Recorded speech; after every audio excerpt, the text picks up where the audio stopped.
gentlemen, the story you are about to hear is true. Only the names have been changed to protect the innocent. Fatima Cigarettes, best of all long cigarettes, brings you Dragnet.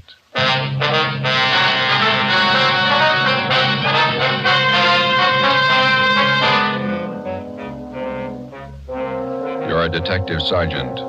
You're assigned to homicide detail. A small boy is reported missing from his home. His age, 9 years. Foul play is suspected. Your job, find him. If you want a long cigarette, smoke the best of long cigarettes. Smoke Fatima.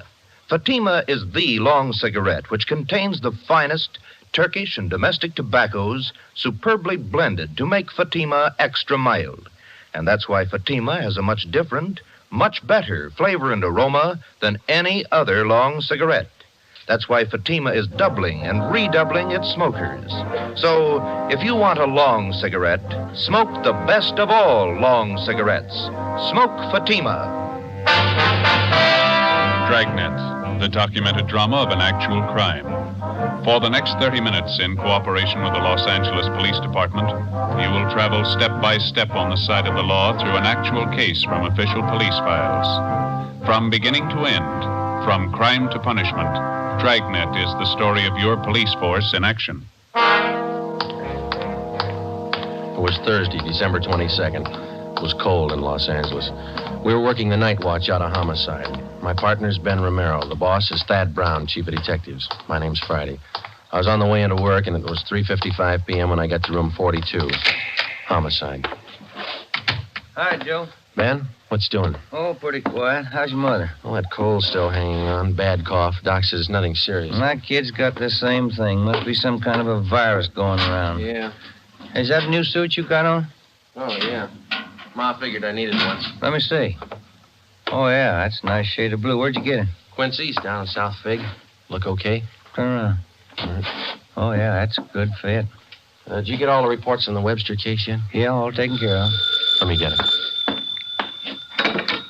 Homicide, Friday. This is Levinson, Unit 113J.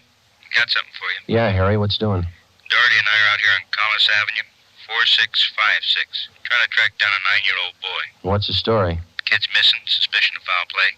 How long's he been gone? About 2 hours. Looks like a job for homicide. How do you figure? Kid was last seen playing in the backyard of his home. Yeah? We checked over the yard. Find anything? Bloodstains, lots of them. They look new. Ben and I left a message for Chief of Detectives Thad Brown. Then we went over to the crime lab, picked up Lieutenant Lee Jones, and drove out the Arroyo Seco freeway to Collis Avenue. It was an average neighborhood. Number 4656 was a one-story green stucco residence situated on the corner of Collis Avenue and Harrison Drive. Beyond the backyard was a tract of undeveloped land covered with scrub oak. Harry Levinson from Highland Park Juvenile was waiting for us in front of the house. Back this way, fellas. I'm coming, Lee. Wait till I get my bag. Okay. Who notified you that the boy was missing, Harry? The mother said she went out to do some Christmas shopping about 11 this morning, left the boy home. She came back about 2 this afternoon. He was gone. What's the name? Johnstone. Kid's name is Stanley, 9 years old. Mm-hmm. Was this gate open like this when you got here? Oh, yeah, I haven't touched the thing. Here are the stains over here, Lieutenant Jones, along the edge of the walk, see? Yeah. Let me see. Quite a few stains, huh? Looks like it might be blood. I'll try some benzodine on these spots here. Yeah, there we are. See what happens? Where's the kid's mother now, Harry? In the house. Doherty's talking to her. Did you talk to any of the neighbors? People next door. One's on this side. They couldn't tell us anything. There it is, fellas. Yelly? These spots I covered with benzodine. They're turning blue. Bloodstains, all right. Can't say definitely whether it's human or animal blood. Mm-hmm. You have to go back to the lab to run it through. Yeah, biological precipitin test. Hand me one of those glass vials from my bag, will you? Yeah. Okay, here you are. Thanks. Scrape some of these flakes off for a test. There we are. How soon can you tap the blood for us, Lee? Precipitin test won't run more than 20 minutes. It'll take 3 or 4 hours to run a blood grouping, though. That's it. Anything else you want to check? Levinson, anything else? Oh, right here, my handkerchief. Empty shell. That marker over there by the rose bush, That's where I found it. From a 22, huh? Yeah. Might tie in, might not. Mark it and dump it in this envelope, will you? Oh, yeah. Joe. There you go. Did you get out a missing broadcast on the boy here? Doherty did about half hour ago. Oh, here's a description here. Thank you. Mother know about the bloodstains? No, we didn't tell her. She's worried enough already. And she has no idea what might have happened to her boy. No more than we do. She checked all her friends, relatives. We're covering the neighborhood. No trace so far. Not much to go on. Bloodstains, empty cartridge. Could mean 100 things. Any ideas, Friday? Yeah, just one, and I don't like it.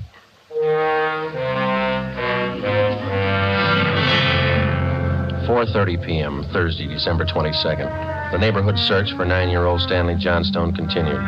Lee Jones went back to the crime lab to start the precipitant test and the blood grouping. Levinson and his partner Doherty from Highland Juvenile stood by. We called Chief of Detectives Thad Brown, and he ordered up a special detail to aid in the search for the missing boy.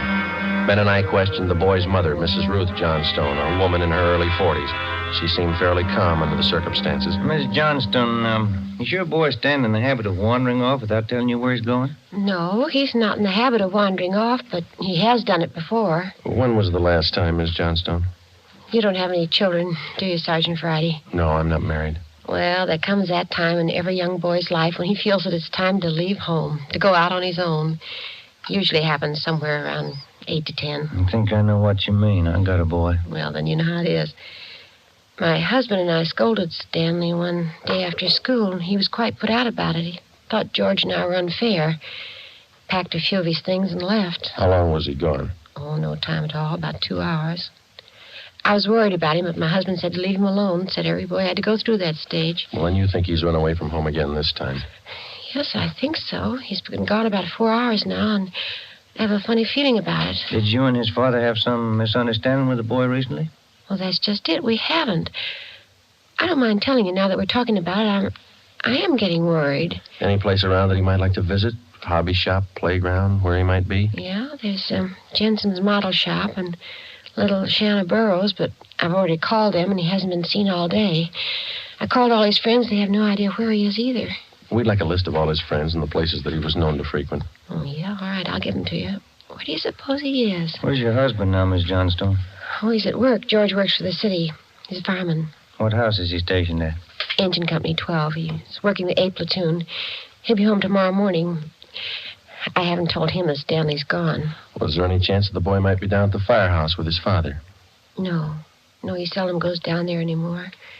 No, I don't think he's there. I'm awfully worried. May I call my husband? Certainly. Go right ahead.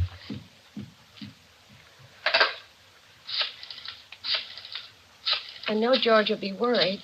Stanley's been gone too long. Hello? May I speak with George Johnstone? This is Mrs. Johnstone. Thank you. I hate to call George at his work. Yes, ma'am. Does your husband own a gun? Yes, he does. What caliber, do you know? Well, it's a .45 automatic. He got it. George? This is Ruth. George, is Stanley down there with you by any chance? Oh. No, I can't find him anywhere. He hasn't been here when I came home from my shopping. There are 2 policemen here. No, I said there are 2 policemen here. Oh, no, dear. I'll call you if we don't find him soon. All right, dear. Yes, you too. Goodbye. Well, I didn't think he'd be with George. That .45, is that the only gun in the household? Well, yes. Why are you asking about guns? Has anything happened that you're not telling me about? No, ma'am. Just routine checking. We'll have to take a look at that .45, if you don't mind. Maybe I should tell you. We do have another gun in the house, but it's all wrapped up. George bought it for Stanley's Christmas present. May we see it, please? Well, yes. Will you have to unwrap it? Yes, I'm afraid so. Well, I think I can reach it. We had to hide it. Now, let me see. Oh, here's the paper it was wrapped in. Stanley must have found it. It's gone. See, here's the gift card and the box the gun came in, the rifle. Can I look at that box, ma'am? Thank you. How about it, Joe? .22 caliber. Thursday, December 22nd, 5:15 p.m. It was getting dark. The search for the missing boy continued. We checked the list of Stanley Johnstone's friends. None of them or their parents had any idea of his whereabouts. We talked with Levinson again. He had been in touch with the detail combing the neighborhood. They had found nothing. We went down to Collis Avenue and 10th Street, service station on the corner. 1 nickel, Joe? No, I got one. You watch for that, huh? Yeah. Okay.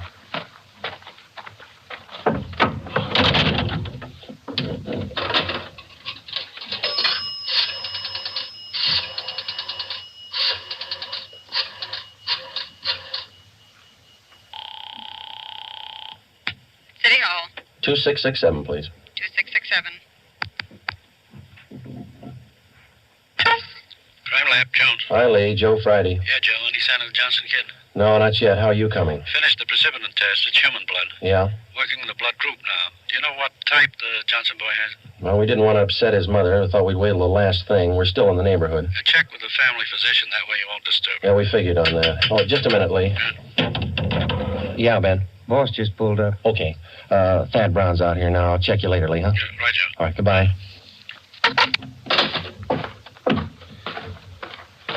Gentlemen, how's it going? Just checked with Lee Jones.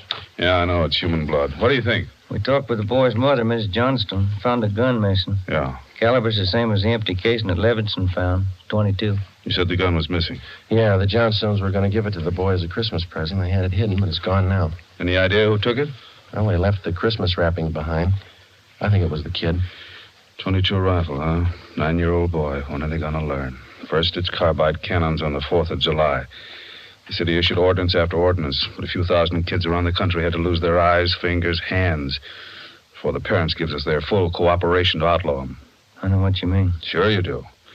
You and every other cop in the country became the heavies trying to clamp down on them.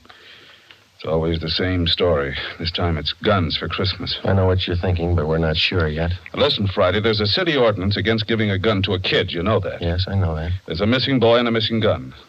There's blood on the ground and an empty shell. That's enough for me. We're going to stay with it. Something's got to break. Yeah. I hope it's not the hearts of that kid's parents. Oh, hi, Chief. I've been looking for you, Friday. What do you got, Harry? Found the gun. New 22 rifle. Strong smell of cordite. I'd say it's been recently fired. Where'd you find it, Levinson? Back up there in that scrub oak, up behind the Johnston house. Mrs. Johnstone identified it. Buckley took it down the crime lab. Thanks, Harry. Is Miss Johnston okay? Pretty sick now. Kilby came up with something else. What's that? There's another one missing. An 8-year-old boy. 6:30 p.m. We talked with Officer Kilby about the other missing boy. He told us that his name was Stephen Moorheim, 8 years old. His family had just moved into the neighborhood, and it seemed that no one besides the Moorheim family knew that the boys played together. Mrs. Moorheim told us that Stephen told her that he was going out to play and that he'd be home by 6 o'clock for dinner. She told us that he was an unusually prompt boy and almost never overstayed his playtime. We got a description of the Moorheim boy and put out a missing broadcast. We called the Johnstone's family doctor. He told us that Stanley's blood was type O.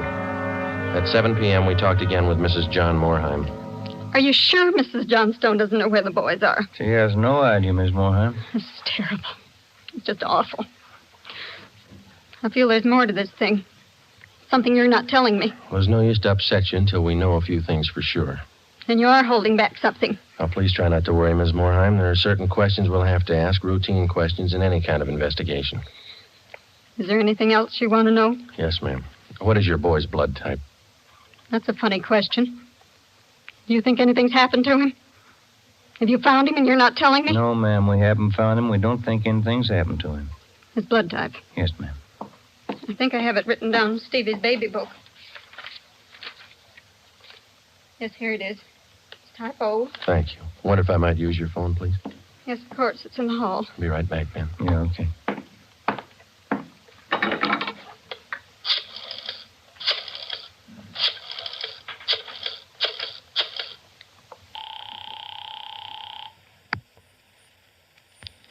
City Hall. 2667, please. 2667.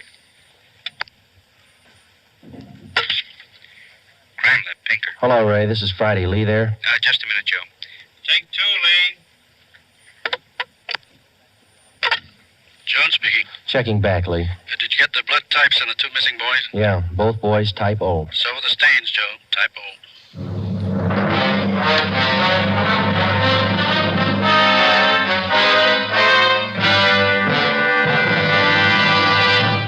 are listening to Dragnet for the solution to an actual case from official police files. Now, here's a real solution to many of your Christmas shopping problems. If your friends smoke a long cigarette, give the best of long cigarettes, Fatima. Give Fatima for quality. The name Fatima has always stood for the best in cigarette quality. Give Fatima for flavor. Fatima has a much different, much better flavor and aroma than any other long cigarette. Give Fatima. They're extra mild. Yes, Fatima is the long cigarette which contains the finest Turkish and domestic tobaccos superbly blended to make Fatima extra mild. Yes, extra mild. So give Fatima for Christmas in the attractive golden yellow carton. It's the long cigarette that has doubled and redoubled its smokers. Yes, more and more smokers every day agree. Fatima is the best of all long cigarettes.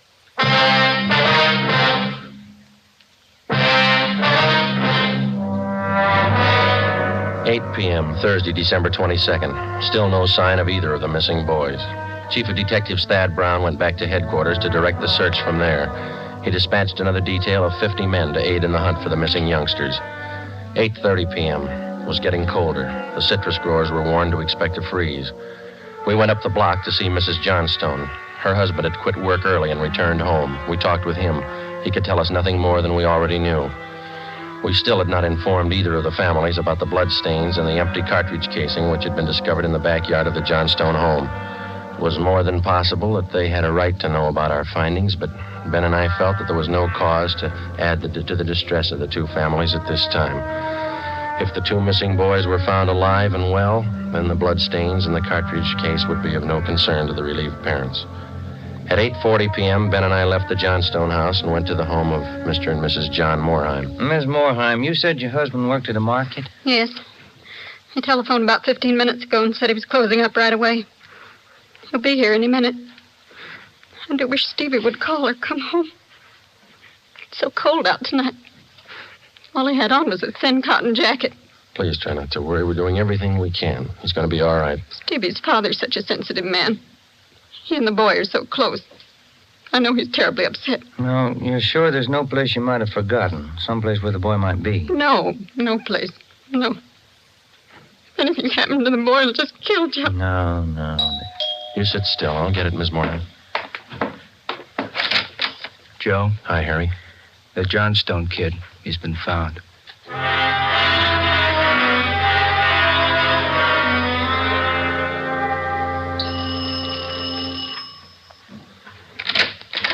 Oh, he's home, Sergeant. He's come home.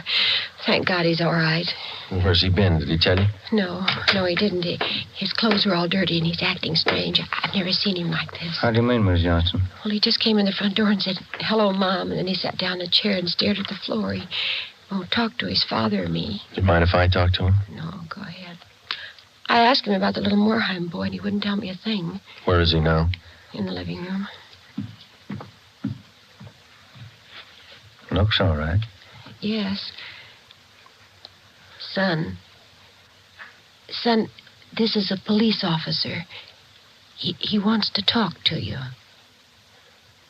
Now, don't be afraid, dear. He only wants to ask you some questions. Son. You see, Sergeant? Stanley, come on, look at me, son. Get your head up, youngster. Come on, now that's better. I had your mother pretty worried, you know that? You want to tell us where you've been? I wish you'd try to get him to eat a little something. Do you hear that, son? Want something to eat? Stanley, there's another little boy up the street who hasn't come home. Do you know where he is? His father and mother are worried about him, too, just like your folks were. You've got to help us find him, son. I killed him. I killed Steve with the .22. We were only playing. But I killed him. How do you know you killed him? Maybe he's only hurt. Now, isn't that it? No, he's dead. I know he's dead. The gun went off. We forgot we put bullets in there. Where is he, Stanley? I hid him. I was scared. I didn't want anybody to find him. Where did you hide him, son?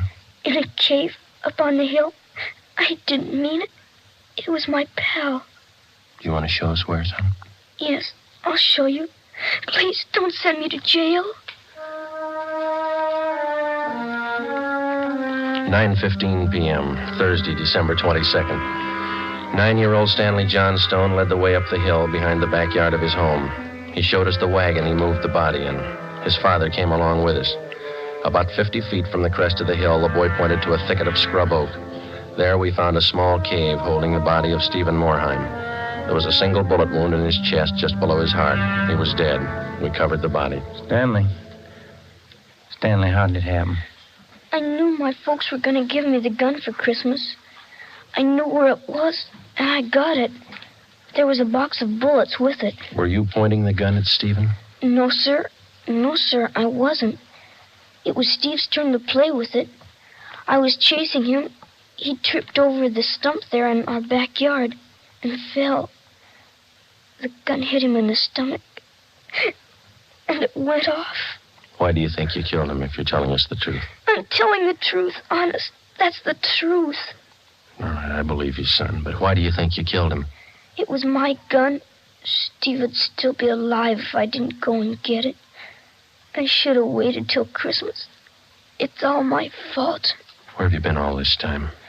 In the cave with Steve. What were you doing in there, son? I was praying. I was praying for God to make him alive again.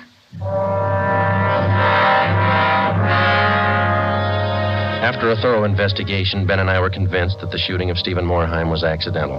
Lieutenant Lee Jones' findings substantiated the Johnstone boy's story even to the smallest detail. We put in a call to the coroner's office and acquainted him with the facts. He designated a local mortuary to handle the body pending autopsy and granted us permission to remove the body to the Morheim home. Mrs. Morheim collapsed. The family doctor was called. Ben and I sat in the living room to wait for John Morheim, the dead boy's father.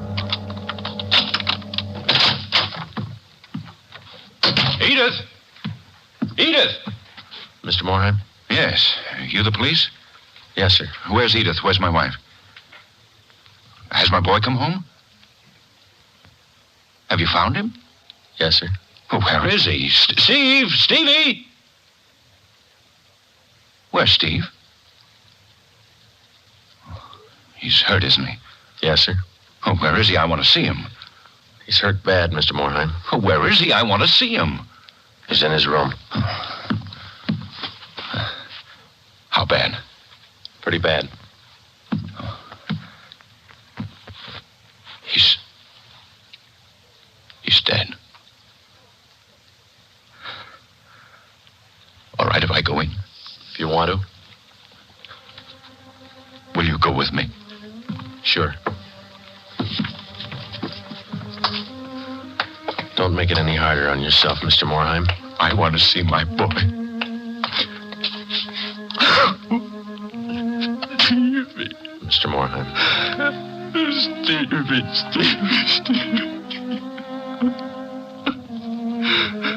Listen to me, son.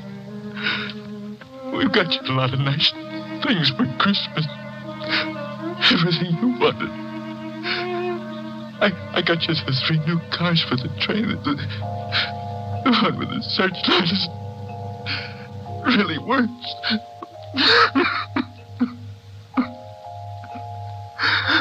Son, you got that new switch you wanted to it. A lot more track.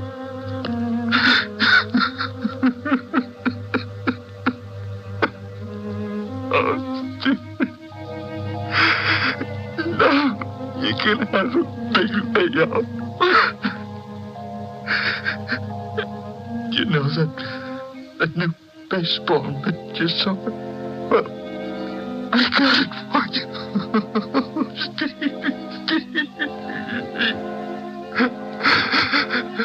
That cowboy outfit you wanted, I got that too. Mr. Morheim. Come on, Joe.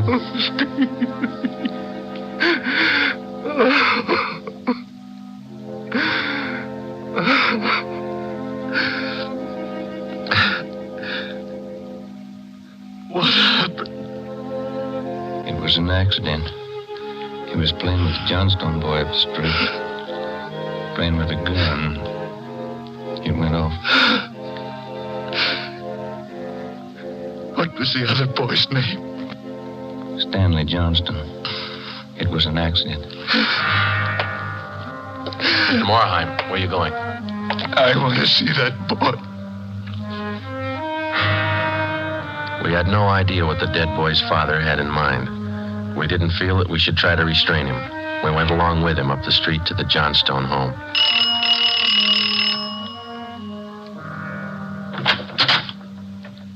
I'm Stevie's father. Where's your boy? I'm sorry. Where's your boy? He's right here. Won't you come in? It's all right, Miss Johnstone.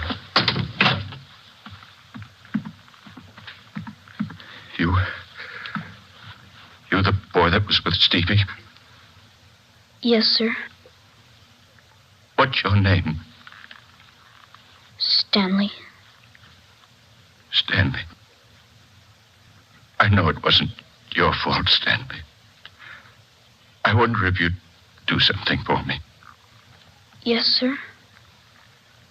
I've got a lot of nice presents for Stevie. I know he'd want you to have them. I want to give them to you. Christmas Eve. Mom? I think that would be a fine idea, son. Come on, Ben.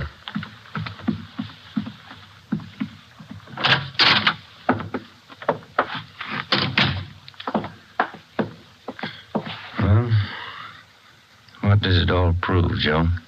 You don't give a kid a gun for Christmas.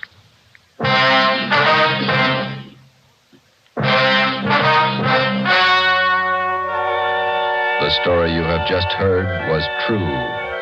Only the names were changed to protect the innocent. On December 24th, 1948, a coroner's inquest was held in the county morgue, city and county of Los Angeles, state of California. In a moment, the results of that inquest. Now, here are authentic reports from all over the country that tell the story of Fatima's sensational increase in popularity. New York Division. Fatima sales up 132%. Chicago Division. Fatima sales up 453%. Los Angeles Division. Fatima sales up 545%. More and more smokers agree Fatima is the best of all long cigarettes. So enjoy Fatima yourself and give extra mild Fatimas for Christmas in the attractive golden yellow carton. Everyone who smokes Fatima says that this great new long cigarette is the best of all long cigarettes.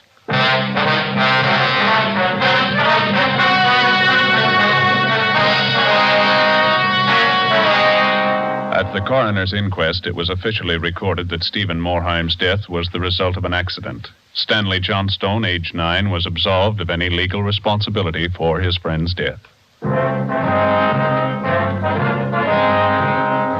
You have just heard Dragnet, a new series of authentic cases from official files. Technical advice for Dragnet comes from the Office of Acting Chief of Police W.A. Wharton, Los Angeles Police Department. Dragnet honors Hennepin County, Minneapolis, state of Minnesota, and the men of the Hennepin County Sheriff's Office, another of America's great law enforcement agencies. One of these men, Sheriff Ed Ryan, veteran police officer and department administrator, who dedicates his life to making yours more secure. Fatima Cigarettes, the best of all long cigarettes, has brought you Dragnet, portion transcribed from Los Angeles. Be sure to hear songs by Morton Downey tonight on NBC.